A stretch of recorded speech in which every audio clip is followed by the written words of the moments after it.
Hello there reason people, PoohBear here and welcome to my channel, and today I am going to be talking about the Nektar Panorama T6, and I'm going to be reviewing it, and I'm going to be looking at the keyboard, pads, the encoders, the transport bar, we look at the faders and obviously about the buttons, and we're going to be looking at the other extra little controls which are around it. So without further ado, let's go on, and obviously the biggest thing what everyone wants to know about is the keyboard, and this is obviously my personal opinion. Without a doubt, I think this keyboard is the best keyboard Nektar have offered. Like a food cookery program, you can't smell the food, you can't taste it, you can only see it. So I am going to just play a few notes now. Don't worry, I'm not going to be playing it for hours and hours. I'm not a pianist. I think of myself more as a synth player more than anything else, but let me just play a couple of different things just so you can try and get a rough feel of what it's about, really.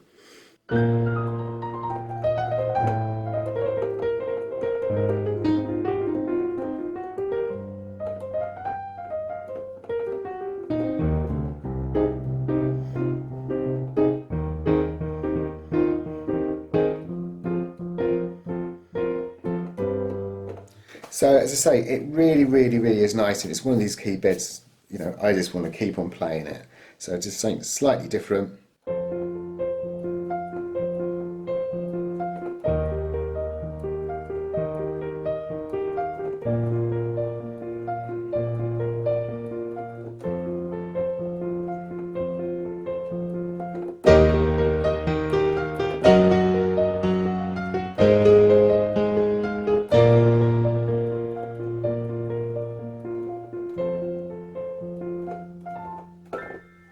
It is really nice.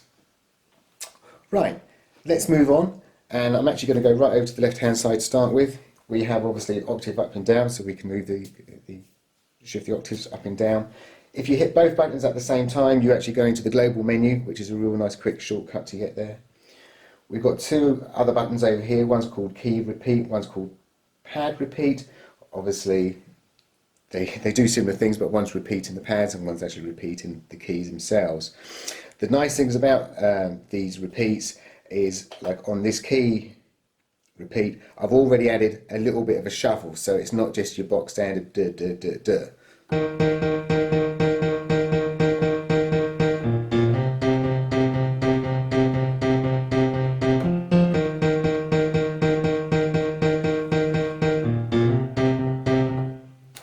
And then obviously with the drums, it's just got a more of a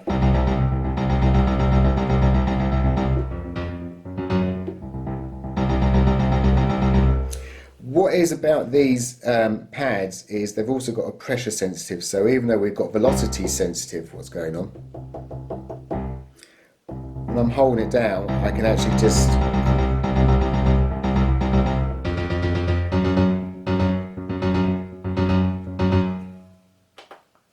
so that moves us straight onto the pads as well. So let's actually have a closer look at the pads. So obviously we've got 8 pads here. As I said, they're velocity sensitive. Obviously we've got a pad button here, which then takes us to pads 9 to 16. As I say, you can set the sensitivity up, and you can actually have them. Well, I'm only literally sort of tapping it.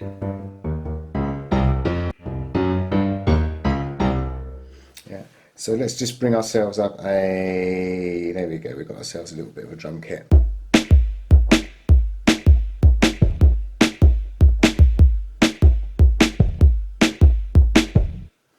Now, I must say, I'm not the best at doing this. I don't usually do drums. So what I'm going to do now is I'm actually going to put the pad repeat on.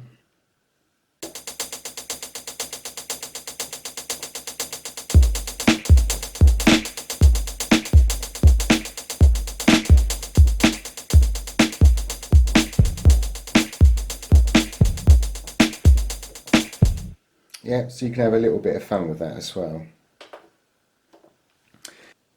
Next to the pads, we've obviously got our encoders, and let me just quickly select a track where I know I'm not going to mess anything up. There we go. They are very smooth. I like them. Some people might think they're going to be maybe a little bit on the small side. I actually like them because it means I can twist them and I can use my fingers to actually move them as well. If they're a bit larger, then you can't quite do that, but I find I can get a nice throw on these and I can get a real good sort of twist going on them. So I actually do like these encoders. There's not really much else to say about them. Obviously you're going to be seeing me use them throughout this video. This moves us on to the transport bar, where you've got your normal sort of stuff where we've got ourselves a loop. We can move the time marker backwards and forth. We've got a stop, we've got a play, and we've got a record mode as well. With the use of the shift key, we've got this excellent little function which doesn't matter where you are on the timeline, it always takes you to the start of the left marker. So I actually really like that. Obviously we can move our markers around, and then with the shift we can actually set the left marker, and obviously we can move this around, or we can set the right marker if we want.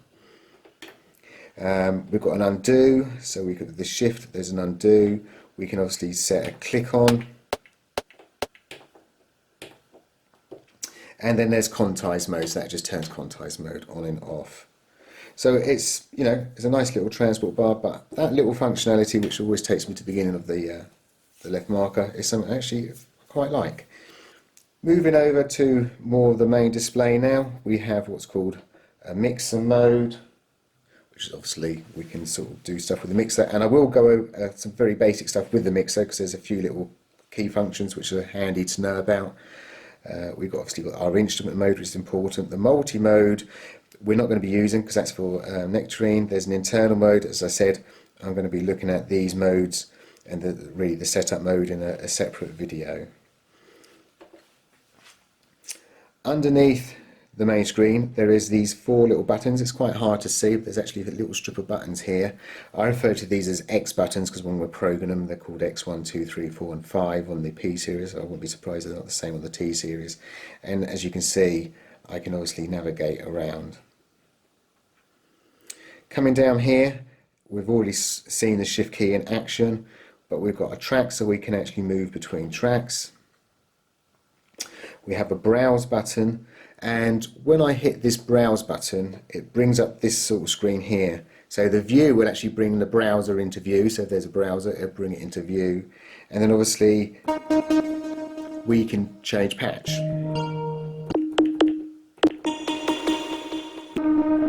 So it's always great for doing auditioning. So let me just remove out of that. And then this view button will bring you into obviously pure rack view, or it will bring up the mixer as well. So actually let me just go into this and get rid of that browse as well. There we go, so I've got a bit more on the screen. This view also doubles up. So if I actually go down to, let's see, where are we? There we go, I've got a VST here. When we hit this view it's going to open up the VST. However, I have spoken to Nektar and they said they're going to look into this. Obviously when I've hit that view it's also removed my mixer, and when I obviously close that down it brings the mixer back. So it's not quite desirable, but as I say, I've spoken to Nektar about that and they're actually looking into that and probably going to get that changed. So that's covered them. However, what we haven't talked about here is this focus button, which is a really nice key. If I'm just going to just slightly change something, so I've got this on the focus. When I hit the focus button, it comes out in a nice big menu. So whatever you change last, or whatever you're changing, so if I now change this, I got a big view of whatever I'm actually changing. Yeah, so it's a real nice little handy button, and it also works in mixer mode. So if I'm in mixer mode, in fact that was the last thing I changed. So if I come here and I actually change, say, the volume, I've now got, I can zoom in and see exactly what I'm doing with the volume. So I can be a bit more precise, say, with certain values.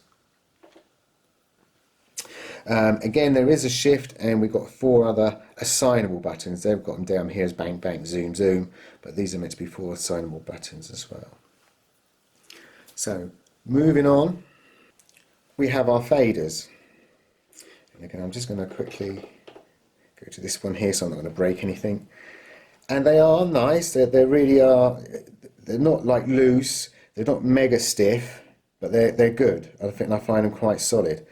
and you know they're easy to get hold of and to move around, especially when you're in mixer mode and you want to do certain sort of mixing, which I find is really handy.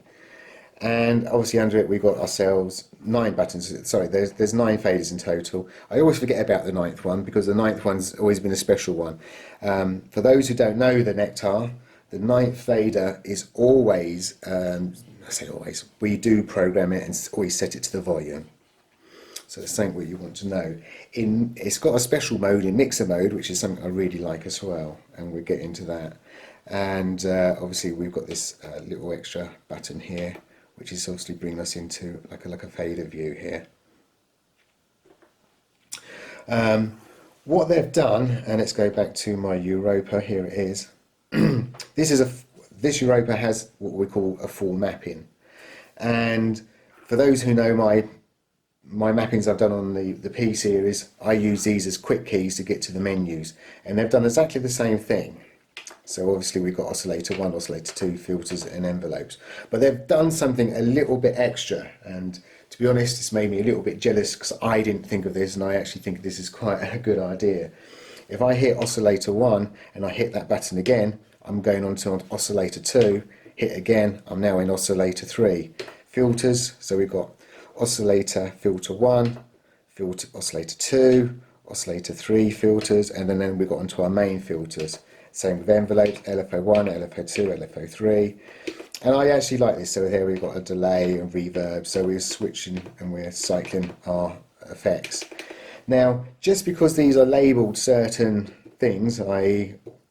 we've got ourselves oscillator 1, 2 filters, you notice then I obviously went to 1, 2, 3. It doesn't necessarily tie in. So what these are saying doesn't necessarily tie in to what they really are doing. But it's a standard, which I'm quite happy to work towards. I rather like that. I think that was quite smart. Now the other type of mapping that they do offer, and if I just go back to my good old CV8X4, woohoo, is, and it's coming out of that mode, you see it usually says page 1 and page 2. And in fact, if I actually move down to that ARC 2600, you can see page 1, you can see page 2.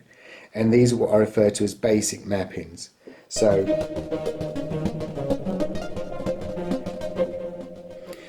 let's see, let's bring that up. And what I'm going to do now is I'm going to hold down this shift key, and then using my mouse, I'm actually going to twiddle a couple of things, and I'm going to actually twiddle this reverbs there. I'm going to let it go, and then I can now twiddle 2 knobs on here, and that's what I'm going to take control. And I'm actually going to move this one, and I'm going to move that one. So now these 2 keys are now controlling that reverb.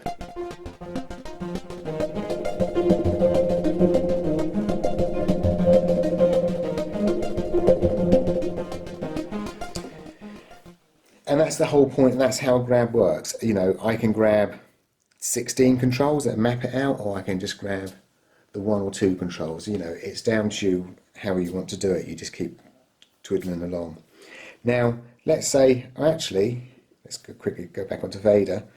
Now I've actually got these on reverb. Oh, what was it on before? But don't worry, you just hit shift twice, and it's now pulling back to what the mapping was prior to you taking the grab. So it's quite a nice, handy little feature, and the grab mappings work, I think, really, really well. So that's sort of covered the 2 basic mappings and what they've got to offer. If we now go up into our mixer mode, and let's actually bring up the mixer mode on the screen, so we should be able to go in here and click on, I was in, see, I do get myself a little bit lost sometimes. There we go, I was on there, wasn't I? So let's get rid of that. So hey, we've got our mixer mode back up now. And let's go into that. Yes, as you expect, these sliders here are going to control the volume. Great. The ones below it are actually mute channels.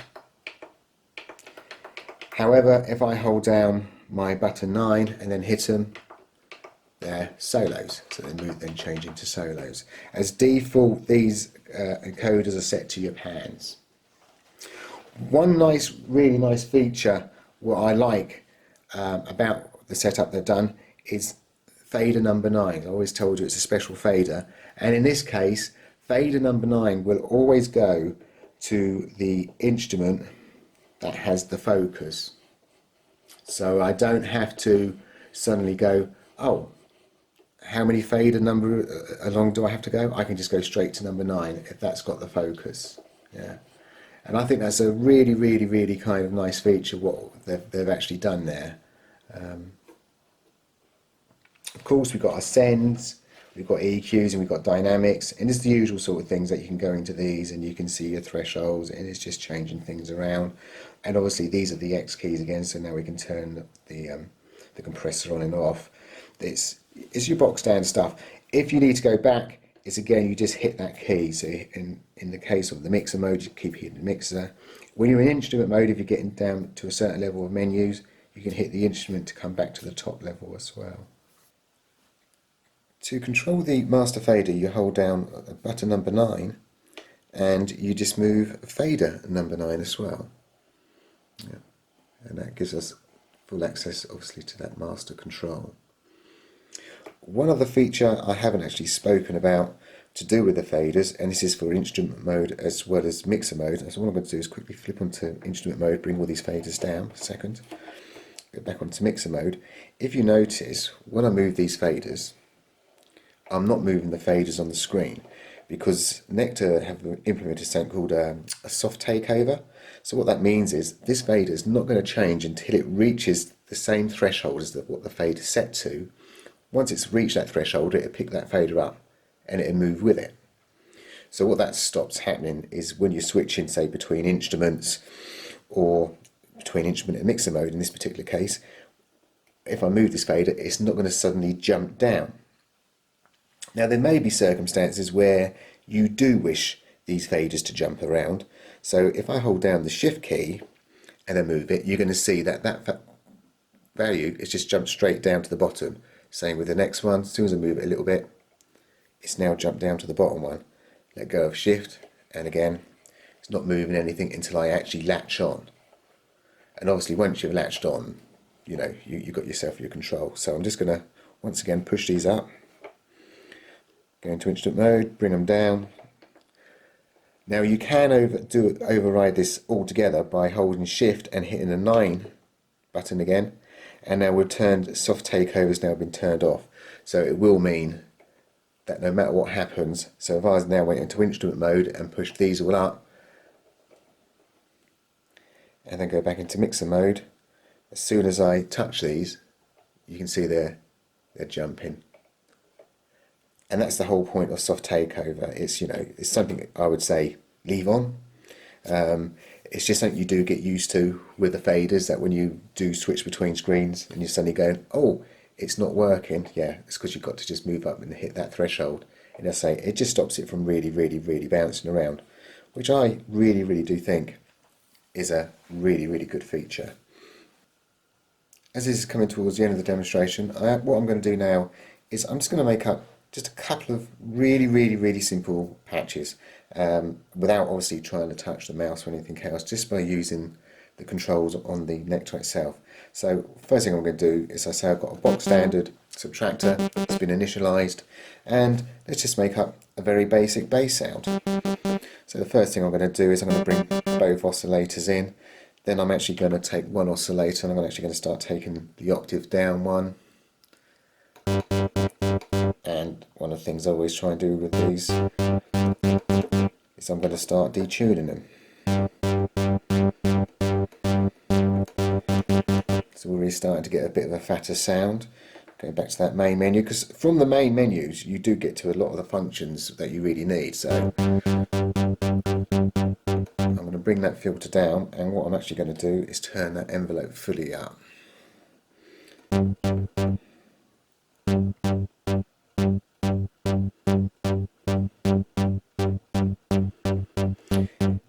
And one of the things about, I say, when doing a bass, would be that filter on the decay. You want that quite nice low.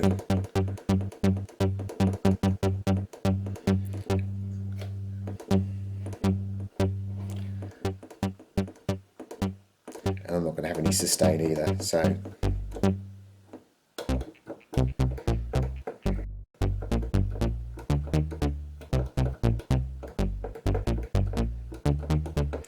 nice and simple. Let's take that same sound and let's turn it into something totally different.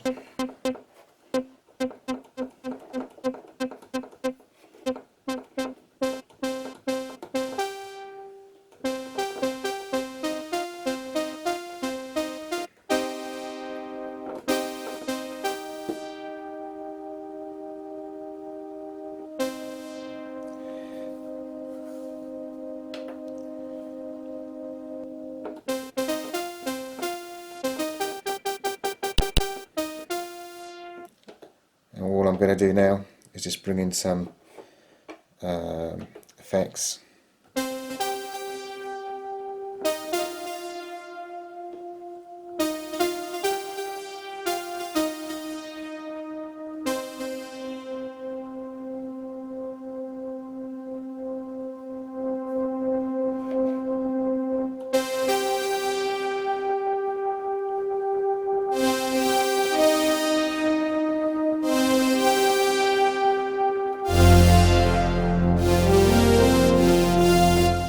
There we go, 2 sounds done very quickly, just using the controls on the Nektar. This brings me to the end of this video. I do hope you have found it of some use. I am going to be doing some other videos as well, specifically on the mappings, and I'm also going to be doing one really looking at the internal mode and the global setup. I'll have another video really looking at Nektarine, and I wouldn't be surprised if I don't throw a couple of other videos out there about this particular keyboard as well. As I actually do own an Impact and a P1 and a P4, obviously I'm actually going to be doing a comparison video, and I expect a question what everyone would like to ask me really is, would I give up my P4 for this T6? And the answer to that is, well, I will give you it in 3 weeks time when I do a follow-up video to this exact video, just to make sure I haven't missed anything and really how I've got on with the keyboard. Thank you for watching, and bye for now.